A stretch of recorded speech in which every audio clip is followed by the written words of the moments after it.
আমাদের যে কালারিং অ্যাগ্লোনিমাগুলি ছিল সেই অ্যাগ্লোনিমাগুলি কিন্তু এখন কিন্তু যে ছোট্ট টবের মধ্যে ছিল টবের মধ্যে ভর্তি হয়ে গেছে। এখন টব গাছগুলিকে একটু বড় টবে দিতে হবে। আর এই বড় টবে দেওয়ার জন্য আমি আগে বলছি ইনডোরের জন্য বেশ লম্বা লম্বা টব ক্রয় করেছি, সেই সমস্ত টবগুলি আজকেও ব্যবহার করব। তো এই ইনডোরে যদি আপনাকে এই সমস্ত গাছগুলি ঘেঁষ মেরেতে প্রতিস্থাপন করতে, তাহলে আপনাকে অবশ্যই আজকের ভিডিওটি দেখতে হবে। ভিডিওটি দেখা বা ভিডিওটিতে শেখার তেমন কোনো কিছু নেই, পরিষ্কার কথা যেটা সেটা হচ্ছে ঘেঁষ ব্যবহার করব। ঘেঁষের সঙ্গে আমরা এখানে ঘেঁষের মাটি, তার সঙ্গে আমরা সামান্য পরিমাণ ভার্মি কম্পোস্ট ব্যবহার করব বা গোবর সার ব্যবহার করব। এর সঙ্গে আমরা একটু হাড় গুঁড়ো, শিংকুচি, নিমখোল, একটু অ্যান্টিফাঙ্গাল এই সমস্ত কিছু এর মধ্যে ব্যবহার করব। ব্যবহার করে একটা ঘেঁষটাকে একটা সুন্দরভাবে একটা জায়গায় নিয়ে আসবো।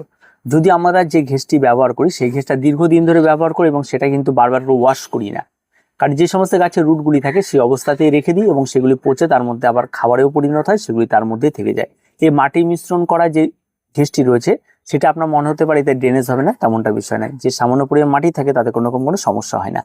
এবার তার সঙ্গে আমি বাড়তি এই সমস্ত খাবারগুলিকে অ্যাড করে দিলাম, যাতে গাছের খাবারে কোনো সমস্যা না, ইনডোরে একটু খাবারের প্রয়োজন রয়েছে।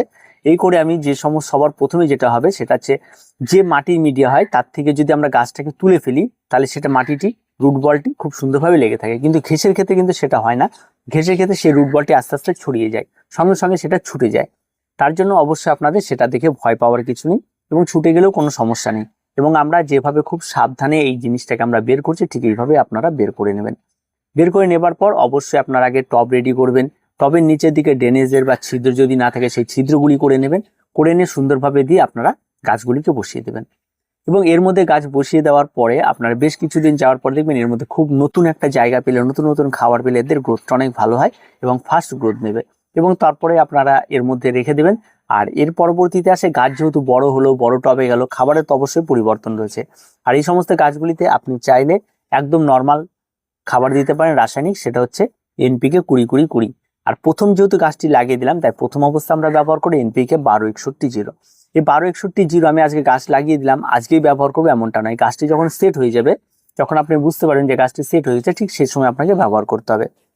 1 লিটার জল নেবেন, জল নিয়ে তার মধ্যে 2 গ্রাম মতো 12-61-0 গুলে দেবেন। গুলে দিয়ে সমস্ত গাছটিকে এত সুন্দর করে একদম পুরো গাছ দিয়ে আপনার এটাকে ব্যবহার করবেন, পুরো 1 লিটার জলই তার মধ্যে ব্যবহার করে দিন। দেখবেন নিচ দিয়ে সব বেরিয়ে যাবে এবং যা থাকার থেকে যাবে। এবার এই গাছটির খাবার প্রয়োগ শেষ। এবার ঠিক এর 7 থেকে 10 দিন পর আপনারা গাছে আর একবার এনপিকে 20-20-20 আপনারা ব্যবহার করবেন। সেটাও ঠিক 1 লিটার জল নেবেন এবং 2 গ্রাম গুলে নিয়ে সেটাও সুন্দরভাবে গাছগুলিতে ব্যবহার করবেন। গাছগুলিকে স্নান করিয়ে দেবেন, সমস্ত কিছু করে এটাকে ছেড়ে দেবেন। এবার আর খাবার প্রয়োগ করার তেমন কোনো রকম বিষয় নেই, গাছটি আস্তে আস্তে বাড়তে থাকবে। এবার আপনি খেয়াল রাখবেন যে প্রতি মাসে আমি একবার করে এই সমস্ত গাছগুলিতে এনপিকে 20-20-20 এবং একবার এনপিকে 12-61-0। বা যদি তাতে সমস্যা হয় তাহলে 15 দিন পর পর আপনারা দুটো একসঙ্গে গুলে নিয়ে ব্যবহার করতে পারেন, যে 1 গ্রাম এনপিকে 20-20-20 আর 1 গ্রাম আপনার ব্যবহার করবেন 12-61-0। দুটো একসঙ্গে গুলে নিয়ে 15 দিন পর পর ব্যবহার করুন এবং এটা কন্টিনিউ করতে থাকুন।